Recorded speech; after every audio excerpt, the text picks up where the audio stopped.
you actually do what your doctor tells you to do, right? So, show of hands, how many people actually take their medications every single day? I will not even raise my hand, okay? Because none of us take our medicines, well, apparently there's just one here. The average compliance rate amongst all medications hovers around 50 to 60%. 50 to 60%. That means it's like brushing your teeth. You're not going to do it right every single time. And while that may work if you're popping a heartburn pill or if you're using some other type of asthma medication, you'll be fine in the interim. If you start missing doses with the current strategies that are utilized by other centers, it puts the patients at risk. And that's a big, big concern and why OIT is not more widely offered. The other aspect that's an issue are what we call these comorbid inflammatory states. Let me explain that to you real quick. So if you have a patient who's currently on this kind of low-level amount of maintenance therapy, and they undergo a significant inflammatory reaction, that could be anything as simple as poison ivy causing a huge rash, or it could be getting mononucleosis with very high fevers. When you have an immune system that is now turned on heavily, and you're not sure where the patient is in that desensitization process, if they actually get exposed to that regular maintenance dose during that heightened state of inflammation, you can all of a sudden turn that patient into a more reactive patient. So you see patients react during therapy. And this has all been well documented. And lastly, the concept of ceiling and floor doses. What that basically means is if your child is on some kind of treatment protocol, and they say, well, you can eat 2 peanuts a day. Well, does that mean I can only eat 2 peanuts? What if they eat 2.5 peanuts? Or what if they eat 4 peanuts? What does that mean? Okay, so let's say you can have 2 peanuts and now you're allowed to eat above that. Can you eat 20? These are questions that need to be answered and need to be defined.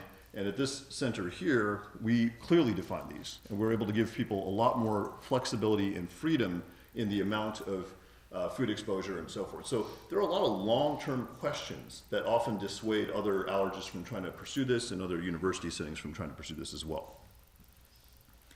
So you've heard the positives, you've heard the negatives, you've heard the effectiveness to a degree, and you've heard why it's not more widely offered. So you got to ask yourself, which side of the problem do you want to be on, right? I mean, you can be on this side where, as this match shows, this can ignite at any time, right? You don't know. You have to tiptoe. You're on eggshells. You have a minimal degree of safety. You just practice avoidance. You're in a restricted diet. You're in this life-threatening state on a regular basis. You will never achieve tolerance, or the likelihood is extremely small of that happening. Regular fear, limited social existence. Or you're on that side where with OIT, there's a much larger degree of safety, and I would argue that's something that can be compared amongst different centers. Greater freedom of food exposure. There's a clear degree of desensitization that takes place. It involves regular maintenance dosing, which means you also need to have regular follow-up in an appropriate center. And you have a chance for tolerance. You just got to decide which side of the problem you want to be on. So, you hear all this, sounds good. Now, what are my options? What is the breakdown? And I break it down as such, which is one option is clinical trials, pharmaceutical trials. And again, we host those here as well. And they have, a lot of plus points. They're trying to achieve something. So again, credit to all who are trying to do this. But they have limited enrollment. Most studies, if they're being done with enrollment of 40 patients, 80 patients, maybe 100 patients. And again, as I mentioned, 20 million people in this country with this problem, right? So the numbers are staggering, and we're doing very, very small trials. They require food challenges to enroll. So what does that mean? You actually have to take your child, despite an obvious history of allergic reactions, despite an obvious set of positive values, testing-wise, despite a recent anaphylactic episode just 2 months ago, they still have to give Johnny peanut. And they have to give them enough of a dose until he has a reaction. Often the reaction may be severe, and that means that Johnny receives epinephrine, and they mark down that number. Now Johnny gets enrolled into either placebo, which means he doesn't get any treatment, or he gets the actual treatment arm. After 6 months, or whatever the protocol may be, Johnny then has to go ahead and undergo a second food challenge and put him up to a dose where he reacts once again, and you calculate that differential, and that is the effectiveness of therapy. That is, by definition, what a clinical trial tries to measure. So there's a possibility that Johnny has to undergo 2 rounds of anaphylaxis at a minimum, not to mention what can happen during the treatment, and obviously the epi aspect is there as well. And I think even more importantly than that, because again, clinical trials are sometimes necessary, no treatment follow-up after that trial. You enroll in a trial, you get done, you got 6 months, 9 months, 12 months in, maybe Johnny even got the treatment arm, and then you're done. Who do you go see next? If you came back to see us, we'd have to say, I'm sorry, this is a funded study that has now run out of funding. We do not have the time or the ability to go ahead and see Johnny. Go back to your allergist, right? So again, this is where it becomes very, very complex. Second major option are clinical trials. Those are done often at major university settings. Again, limited enrollment. Often studies are very small. You're looking at 40, 60, 80 type of patients per arm. And what that does is, even though it studies patients well, it does often include the requirement of undergoing a food challenge to start and to finish, and it also doesn't result in a sustainable model of therapy.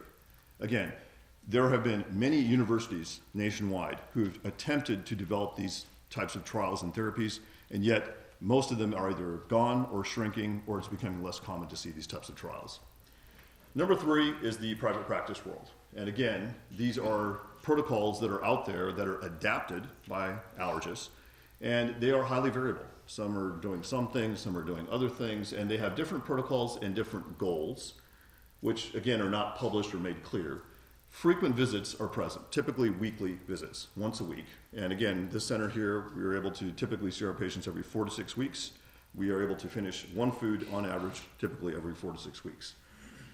Frequent visits in the private practice setting and a significant amount of out-of-pocket costs. Often those out-of-pocket costs are per food.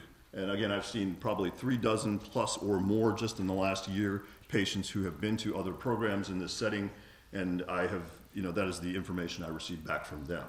So there's a cost, a frequency issue, and then the question of timing and long-term outcomes, where that long-term outcome type analysis simply is not there. And then lastly, there's what we have here. Precision medicine, OIT. We are a nonprofit. I've always done everything in that ethos. I would like to see this type of process be the standard of care for these patients. We offer comprehensive diagnostics. We will get into that. We offer a comprehensive treatment.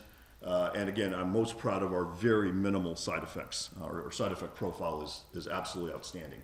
We offer a safe and secure setting of treatment. When I first started doing this, I had to make sure it had to be done in a hospital, period. There was no second guessing it. It had to be done physically inside of a hospital, and that is what we've achieved so far, with now the option to expand.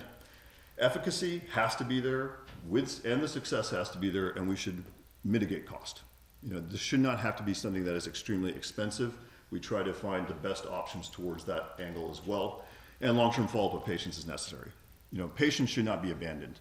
You should feel sure that if a center is present, it will be around for a few decades, so that when Johnny is now, I don't know why I keep saying Johnny, but anyway, Jack. Why Jack?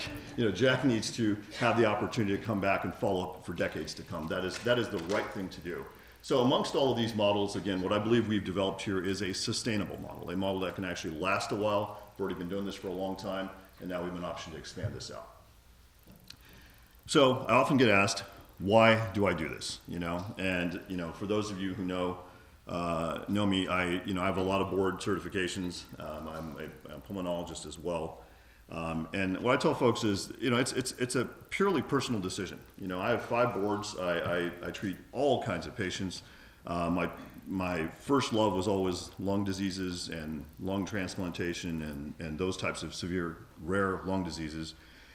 And that's been expanding ever since. And back in 2005 and so forth, I was in a situation where, working in an ICU, I saw kids enter an ICU with this food allergic anaphylaxis, and they never left. And to have to sit down and talk to parents who just saw their child totally healthy an hour ago, and to tell them their brain has herniated, they're no longer with us. That is something I had to do 8 times in a period of about 4 months, not to mention the patients who had serious injury. And somehow that just did not sit well with me. It's not personal in the sense of I don't have food allergies. I have 3 kids. They don't have food allergies. And to be honest with you, it was never a top priority for me as I was going through my early career. But that experience alone bothered me because I said, you know what, there's got to be something better, and there's got to be something that can be sustainable over time, because we know that we can change the immune system in a safe way. That should be a focus. That started this journey, and you know, the biggest issue as I've gone through this, and as I keep mentioning, is safety. It's got to be safe. We have to do this safely. We can never, ever, ever be wrong. We cannot have a patient have a serious reaction. And if you look at that, what's reflected in that is the fact that we finished over 17,000 food challenges in this center here, and we've never dosed epi once, right? So that is and keep in mind, you know, you're in a room fully hooked up to telemetry monitoring. You have a whole bunch of staff around you, and people ask me like, well, Dr. No, it's great. You don't have to use epi. I said, no, because we cannot be wrong once. We cannot do it. I've been through this situation. These are, on the right, 4 children who were just media stories in 2016 who lost their lives due to food allergy. It should not have to happen, and that is what drove me to do this. The story of Natalie Georgie on the top left. Father was a flight surgeon urologist, 3 epis for his daughter, and she died in his arms. Those are the stories that should motivate a community, should motivate parents to think beyond their child, beyond their individual case, and say, look, this needs to be fixed at a much, much greater level. So it was personal, and at that time, 10 plus years ago, I said, let's delineate out a vision to make this happen. And what I said is I needed to have this food allergy center, but given the risk and the necessary monitoring systems that were needed, it had to be located physically within a hospital. So fortunately, we were able to do that here. I also knew that we had to have comprehensive, full safety measures, and that's something I won't get into too much detail, but again, the way we do our challenges, the way we treat our patients, I believe that is at the utmost. We had to provide dosing accuracy. There cannot be a situation where food challenges are done by saying, here, eat like 3 peanuts. Oh, you passed, see you later. You know, that doesn't work. You know, we know so much more about medicine. We spend, you know, $50,000 on our scales, you know, just to make sure we can measure and dose protein appropriately and efficiently. Comprehensive diagnostic testing goes towards the whole precision OIT aspect, which we'll get into briefly, and to be able to treat the entire age spectrum, at least in the pediatric realm, 1, 6 months even, all the way up to 21 years of age, and to have a team approach, really have as many people engaged as possible when necessary. So we have dietitian access, gastroenterologist, and have a full team of people involved when necessary. And most importantly, no patient selection limitations. This means you take everybody. You prove that whatever you do can work in everybody who has this condition. When my most severe patient, his picture's up on the outside of this hospital, you know, he came to me over 10 years ago, and he actually could eat only 4 foods. He could only eat only 4 foods, and he was almost 9 years old, right? So that should, and that is an example of the severity that we take. Obviously, we take the normal and the run-of-the-mill type cases as well, but it's important that you can show across the spectrum that therapy actually works. And lastly, we had to pick all the foods, you know, peanuts, tree nuts, milk, eggs, wheat, soy, fish, shellfish, seeds, etc. You know, and that was important as well, because if the strategy is not looking at food as the problem, but looking at the immune system as a problem, then it doesn't really matter what food you're dealing with. You should know how to actually handle, or this treatment plan should actually handle that situation. So you often see this term used, we talk about precision medicine. Really, what is that? You know, it sounds like a razor or something, you know, it's like it should be, it's precise, but it actually does mean something very important. You know, for the last part of 5 years, you can look it up on the National Institutes of Health website. The FDA page here has an entire initiative on precision medicine. And what it essentially means is it's the exact opposite of a one-size-fits-all approach in medicine. We know today that one-size-fits-all does not work. All you gotta do is look at the graph on the left. This is published in Nature, one of the top journals in medicine. They did a full analysis of drugs that are the top 10 selling drugs. Everything you see in red is ineffective, and everything you see in blue is effective. So, you know, if you have heartburn, the top thing on the right is Nexium. If you have asthma, the thing in the middle here is Advair. You'd have to actually prescribe Nexium and have 24 people take it for one person to actually get the benefit seen in the study. I'll say that again. 24 people received the pill for one person to get the benefit seen in the study. Advair is about 18 to 1. So why is that? Why does this happen in modern medicine? Because basically, without precision medicine on the left, we take a one-size-fits-all approach. We say, you have diagnosis X, we're gonna come up with this drug Y, and we're just gonna give it to you. And what ends up happening is, truly, Some patients get a benefit, a whole bunch get no benefit, and a whole bunch get side effects.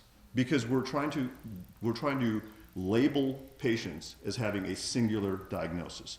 Well, that sure doesn't work with food allergy, because you talk to all of you here, you all have different stories. There's different foods, different reactions, different degrees of reactivity, and that is how the immune system sees foods. Hence why a single approach to food allergy does not work.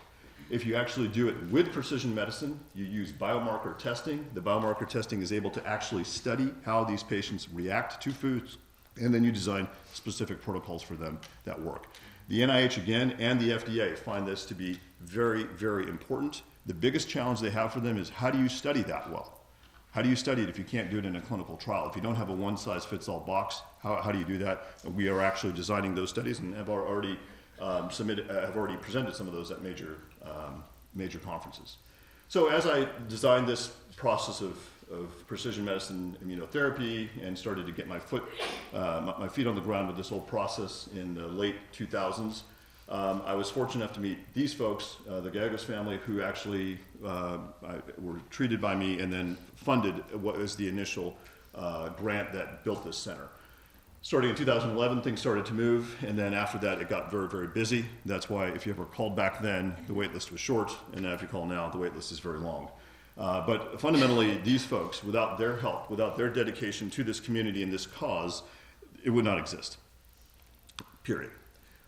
So basically, what I wanted to design and figure out was a pathway for these patients to be fit into a strategy, into a protocol, and you have to use those biomarkers as a study would ask you to be followed longitudinally. What that means is you take Jack has all these food allergies, you identify the food allergies, then you run your biomarker test, then you figure out what type of food allergy patient Jack is. That's correct, there's not just one type.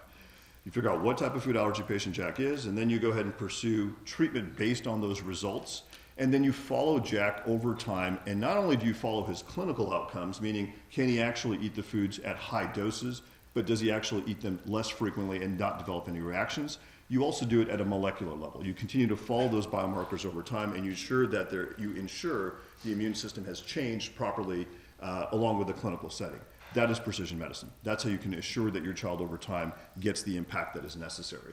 So what we do is we often bring patients in a visit. We do this kind of large intake history that takes time. We do a lot of analysis towards other risk factors, and we try to run some degree of laboratory testing. By visit 2, we try to do all the rest of our testing, the rest of that biomarker analysis review. Then visit 3, we try to do some form of preparation for this process, and then sometimes that involves medications, sometimes it involves other forms of immunotherapy, but there's a number of things that occur in that visit, followed up by visit 4, where we actually begin this whole OIT process. And this is kind of how I designed this, again, many years ago, and what it has turned into is this type of process and timeline. Is where after 2013, things just skyrocketed. I literally converted 90% of my clinical practice just towards food allergy. And 1,470 food allergy patients up to Q2 this year, lots of general visits, lots of challenges, 518 peanut graduates who can eat the equivalent of around 22 peanuts a day or more. And again, these patients often are able to drop down to once a week dosing, every 2 weeks, or even monthly dosing, coverage for all of these foods, and then of course the research presence and having those publications coming out is also key and very important as well. We're able to treat the entire age spectrum. I'd say fortunately and unfortunately, we've had more and more people interested in the underage 5 category because kids are going to kindergarten and they want to kind of get this under control then. But as we get more and more patients rolling in, I'd say this distribution is going to look very similar, or you'll see a greater number of patients over age 12. We've enabled so many patients to achieve success. We've focused a lot of our effort on peanuts and tree nuts. Obviously, you can see the numbers are highest there for both of those, but the expansion has now gone all the way through, involving everything from seeds. Obviously, our milk and egg numbers are pretty high as well. These are, again, active patients versus patients who are finished on the program as of Q1 of this year. We obviously need to update our data as well. But this is the type of success that vision and path has been able to produce. Again, we're proud of those results. But what I ask folks is, as we start to wrap this up, is you have to ask yourself, what are your goals? I mean, I have my goals. What are your goals? What is your perspective? Where are you coming from? I have some parents who say, my child's not that allergic. I really don't think they have any problem. Okay, that's one perspective. And then we have some parents who, believe if a drop of milk went into a very large pool and their child's milk allergic, that pool must be, cleaned, rinsed, and twice over and so forth. So everybody has a different perspective.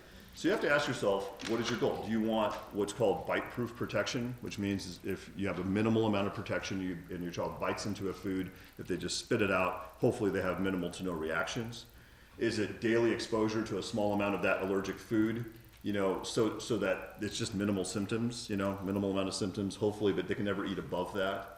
Is it this whole free eating phenomenon of, where they can, upon completion of OIT, can they eat whatever they want? How do you really define that?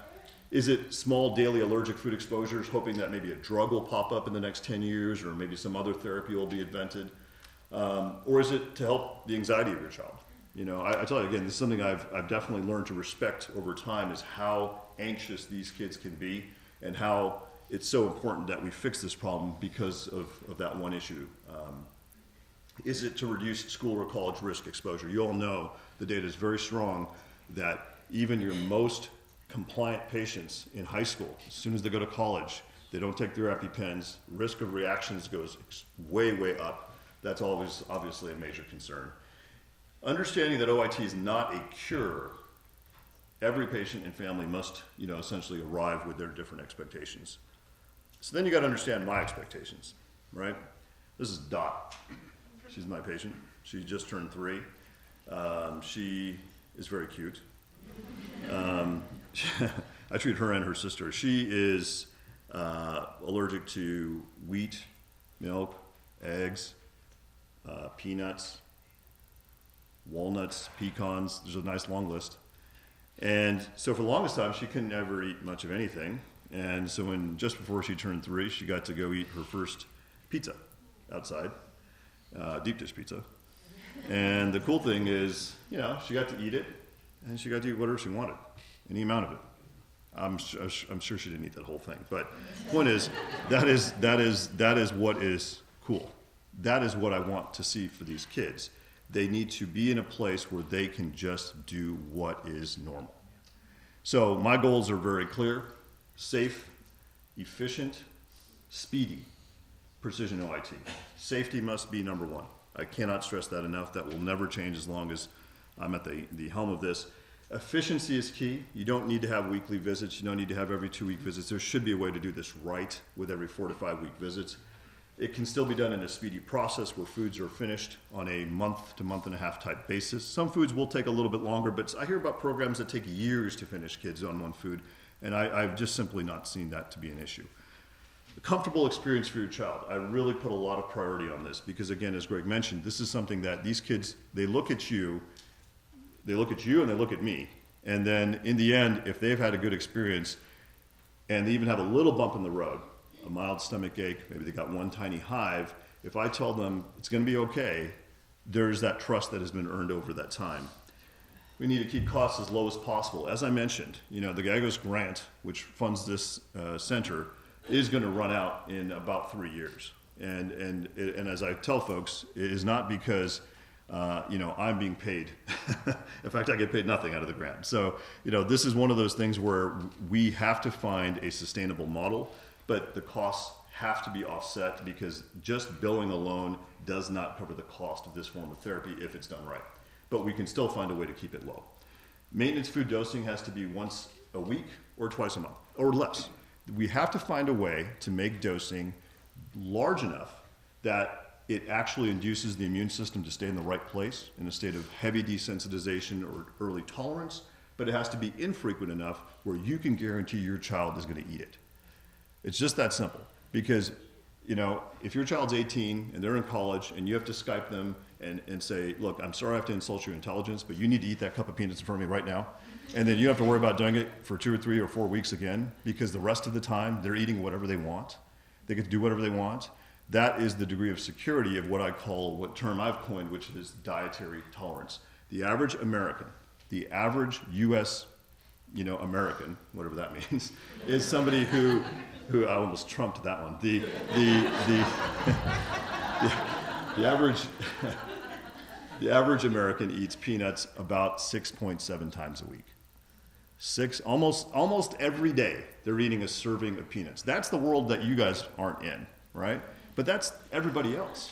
So your child is going to go into that world. Wouldn't it be nice if they could actually do that, or they could do more, or whatever they want, The average American eats tree nuts about 4.7 times a week. And you know that with the way diets and health are going, that's only going to go up. There are very few, if any, medical conditions where nuts are eliminated. I mean, to be fair, there's a couple very, very rare diseases, but they're simply not there. So those are the goals. Annual biomarker testing follow-up is necessary because, like I said, we need to know internally that the child is actually in a safe place, and you still have to carry the EpiPen. It's important because we are not at a point now where we can say everything's good. We know you're in a better place. We know the kids are safer. I tell folks, I've had patients who have missed their maintenance doses, completely missed them. If they're on weekly or every 2-week doses, they missed them for 3 months. Often not telling their parents, often teenagers, often fighting with their parents. And then the parents figure it out, and before consulting me, they just give their child 90 peanuts. And the worst that happens is about 5 hives or 4 hives. So which side of the problem do you want to be on? So eating a normal U.S. diet incorporating all previously allergic foods with no ceiling or cap is the goal. It needs to be done appropriately. So what is the threat to long-term OIT success? This is one of the questions I mentioned at the beginning. These are the issues. If we stop dosing patients, there's an increased risk of reactions. If the maintenance dose is too low, there's a significant risk of reactions. The compliance of teenagers is a big question mark, and if they can't do it every single day, how do we fix that problem? Protection of one food, but not all allergic foods. I know there's many programs nationally that will only do one food. So if Jack is allergic to, peanuts, and you've somehow finished that dose or that OIT program, what about walnuts? Right? Are you sure they're not allergic to walnuts? They might have a low-grade positive to walnuts. Are you going to give them the walnuts? So the point is, there's too much confusion around this issue. If you're going to get rid of food allergies, get rid of them. Get rid of all of them. Highly variable treatment protocols produce a degree of risk, and the risk of serious injury or fatality is there. And even though the FDA will never approve this type of process, they are watching. I promise you this. There is plenty of literature and submissions to the FDA already where they're watching. And if anything happens in any of these centers to any of these kids, the FDA may come in and actually, stop certain types of activities. That has happened in the past, and it could happen again. So this is very, very important to recognize. This explains the need for a sustainable model of OIT for your child and for everybody else in this process. So what is sustainable? It's kind of what we've built here. And I'm not going to go into too much detail on this, but what I tell folks is this is not just another office. This is just not another practice. You're in the 6th busiest children's hospital in the country. That's pretty busy, right? And we are under institutional review boards. We're under legal, team. We get scrutinized heavily. So to have that many patients treated over a decade of time, it says something valuable about what we do here. We have legal consent. We do this treatment here in the hospital for our most severe patients now. It is becoming something that is a sustainable model. In addition to that, we have underneath our nonprofit umbrella the research aspects where we actually have lab space, clinical and basic science publications, the ability to train other physicians. We have fellows coming over from various universities. And of course, publishing the results is key in order to develop the right types of protocols and treatment that can expand this out to everybody else. In addition, we also work with pharma trials if that provides access that is safe and appropriate for these patients as well. This is a sustainable model. This is a model that can actually provide more access to all the patients who need it nationally. But again, it cannot be done just by one person, and it cannot be done just by a single organization.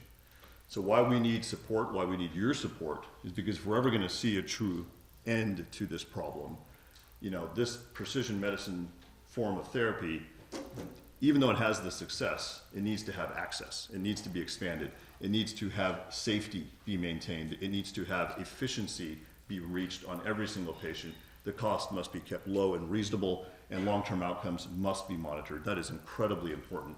And basically, treatment goals must result in what is the real freedom you're looking for.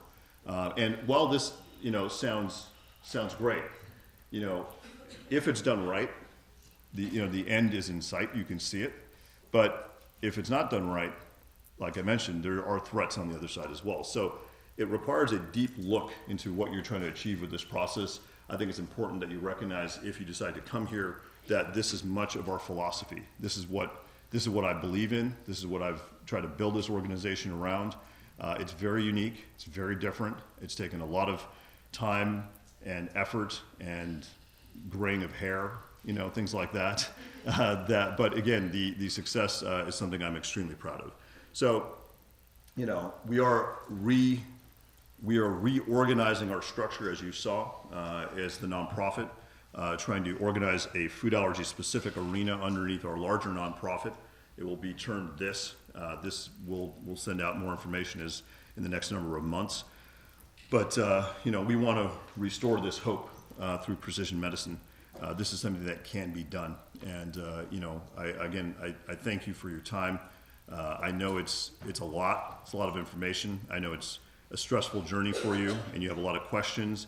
And I wish, again, we could Google, put everything on Google so all your questions are answered. But remember, this is still a bit of a nebulous process for all the kind of chatter and noise that's out there.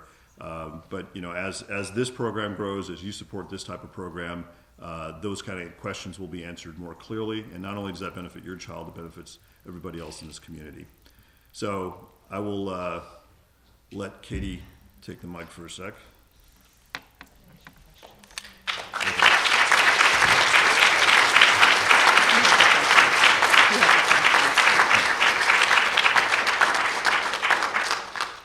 Thank you, Dr. Rendawa. It's a lot of information, and I hope you feel as hopeful as I did a couple years ago when I first met him after years of being anxious and hopeless. But this is real. It's possible. I'm living proof of it. These two girls are living proof of it. There's a couple moms in the audience whose children have been through the program. But solving the food allergy epidemic can't fall squarely on the shoulders of Dr. Rendawa. He's incredibly talented, and he's devoted to his patients, as you've heard. But it's our job as members of the food allergy community to support this crucial work and to give every kid the chance that my kids, their kids, and so many other kids have had. We believe that the best way to end food allergies is to make Dr. Rendawa's unique precision medicine-based protocol available to as many kids that want it. And we're doing that. As he alluded to, we are in the process of opening a second clinic. There's additional medical personnel, including a doctor, that have been hired. You'd think that that would have eased the demand, but it hasn't. More people are calling all the time. I don't know how much time poor Herman spends responding to inquiries about getting on the wait list, but I assure you it's exhausting. If your child isn't already on the wait list and you'd like them to be, you need to call that number right there. Please leave your email address. It's the only way we can get back to you, and check your spam folder. We're hearing from people that they're finding our email in their spam. If you've already put your child on the wait list, you don't need to do anything. Everyone gets called back in the order that the calls were received. It's that simple. It's fair and it's equal. It's the only way to do it. You will hear from us when we have the opportunity and an opening to offer. I hope you leave today hopeful, but also understanding that this effort needs your support, needs everyone's support. We passed out some donation cards when you walked in. I'm going to ask Isha and Anya, their mom Pujal, and Christine, some of our amazing OIT graduates, to go ahead and collect those if you're ready to turn those in. If you need another one, let Isha know. She's got a box full. Fixing the enormous food allergy problem is going to require an enormous solution. Everyone needs to play a part, and we hope you'll join us. Dr. Rendawa, I think, is ready to answer some questions. Thank you for all of you who've submitted questions. He does have limited time. I understand he has other obligations at the hospital today, so we're going to try to get as many questions answered as possible. As a reminder, I hope you understand that he's not in a position to answer questions about your specific child. That wouldn't be appropriate because he doesn't know you or your child. It's also not fair to everybody else. So we're going to limit questions to what we have, and if there's time, he'll take additional questions, and then he'll have to go. I'm going to turn it over to him. Great, thank you. Thank so you. Question number one is actually a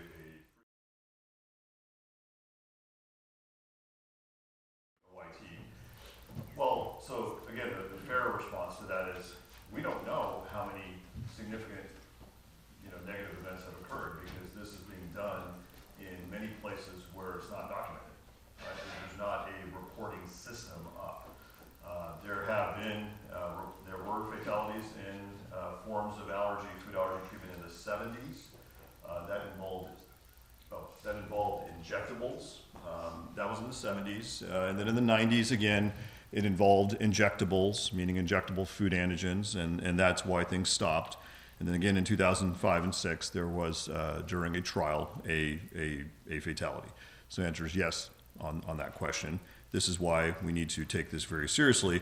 Again, our numbers are very clear. We've had 17,000 challenges, and we've had no epi use. We have had millions of doses dosed at home, millions, and the EpiPen use rate at home is less than 0.00001%. So, again, the strategy has to be there. One question is, if I'm at the bottom of the wait list, can I start with another physician and stay on the wait list? I don't know how to answer this question, to be honest with you, because you have to understand, I don't know what other physicians are doing. And my general understanding is if they follow, what I do know is this. All the current academic protocols, if there's a private practice doctor who's following a protocol, the current academic protocols follow the same notion, which is food allergy is a food problem, right? So the food is the issue. We just need to dilute the food out somehow to a small enough dose and give it to the child over a long enough period of time that somehow their immune system will change. My entire approach is the flip opposite. I see food allergy as an immune system problem. And if we can understand how your immune system sees food, we can actually utilize food as a form of therapy and as a form to prepare children towards their actual allergic antigen and do so successfully. So you can understand that if you go to somebody else who's doing a different protocol, I don't know what would happen if you end up here. And I've had a number of cases like this, and to be honest with you, I've had to start the patients over again. So I don't know if I could clearly answer that question, but that's my current statement on that. Is it possible to have maintenance doses less frequently than daily or 2 times a day, even with milk? Oh yeah, it's again, you have to see how a patient's immune system is responding to certain foods. I always tell folks, if I had to choose between food allergies, if I had to deal with a certain type of patient, by far the most difficult patients are milk patients. They are hard. And why is that? Because milk is not just milk, right? Milk is a series of proteins, and it's subsegments of proteins. There's casein, and casein has 8 subtypes with multiple subunits, and whey protein are 2 major subtypes with about 7 subunits and 6 subunits. So all of a sudden you have a lot of permutations on how this immune system can react to good old milk, right? So in order to treat patients effectively with milk, you have to look at all that information, how the immune system responds to those things, and then find a way to convince the immune system to adapt to that process. So milk is a challenge, but milk certainly can be reduced down to certainly daily, a lot of times 3-4 times a week. And over time, sometimes it may take, for very severe cases, a year or 2. But in a given amount of time, they're typically on weekly doses or less. Again, the key is you have to be careful about the different types of antigens that are in there. So yeah, very, very much possible. Why are there more food allergies in industrialized countries? I think the general question is, why are there more food allergies in general? That's a very common question. Nobody can give you a 100% answer. I give people my same kind of general answer, which is there are many factors that contribute to someone's predisposition to become allergic to food. One of them is genetics. We certainly know that. We've now followed so many patients over time with that. Some of it is actual regional exposures. I can't tell you how many patients we have, and maybe some of you are in this room even, who have a parent or a grandparent who is a peanut farmer. It's absolutely fascinating. Like just literally that type of a link can be present. So regional exposures and what that does to your immune system over time is very interesting. And the greatest factor that's in play is the degree of allergic disease in the parents and that genetic association and being the child and that child being put in a situation where their environment is very, very, very clean. And is that uber clean environment in the first couple years of life that suddenly turns the kid into an eczematous patient. Suddenly they develop big adenoids and tonsils and they have runny nose, and now they get their first food allergy reaction when they're 9, 10 months old, and then all of a sudden you have a problem.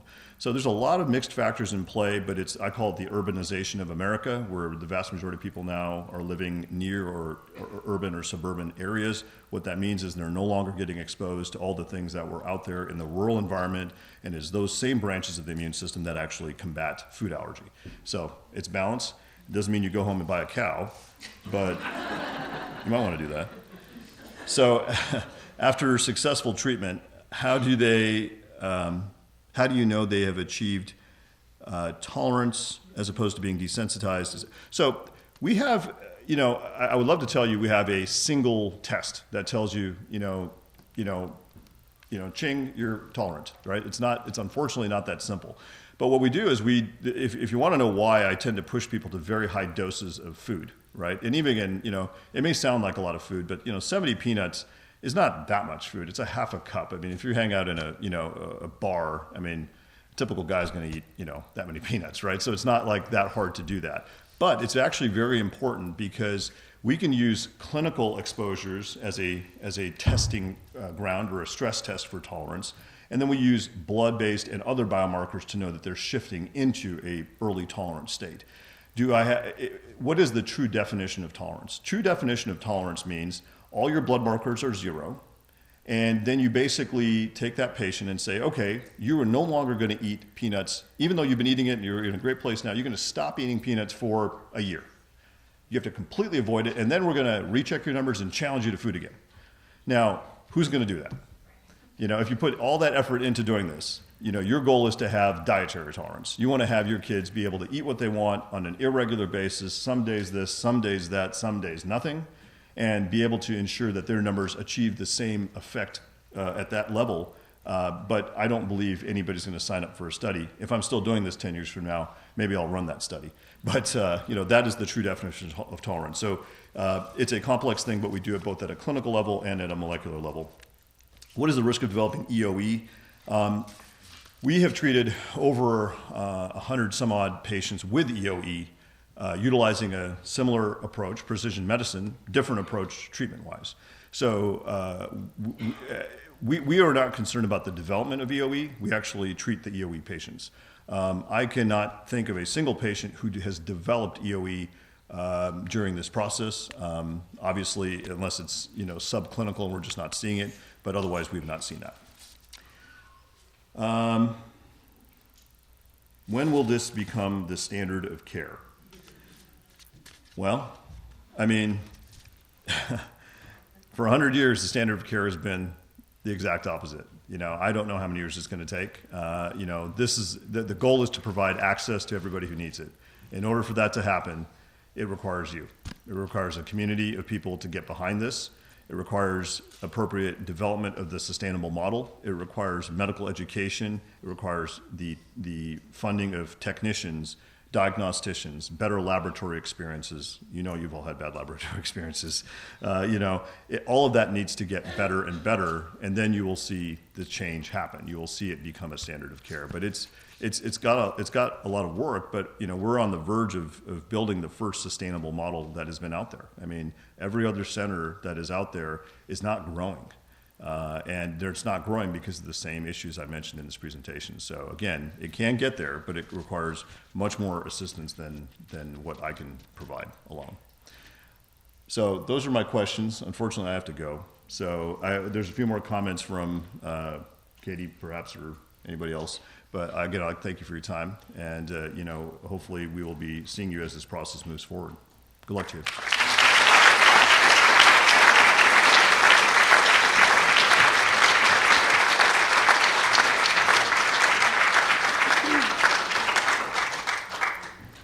Thank you, everyone, so much. I'll be around if you have any other questions. I think many of you took my card. It has my email address. Please feel free to email me anytime if you have questions about the nonprofit and how we can partner in making this treatment not only available for your child, but for the millions of children who are living with food allergies today. Thank you so much for coming.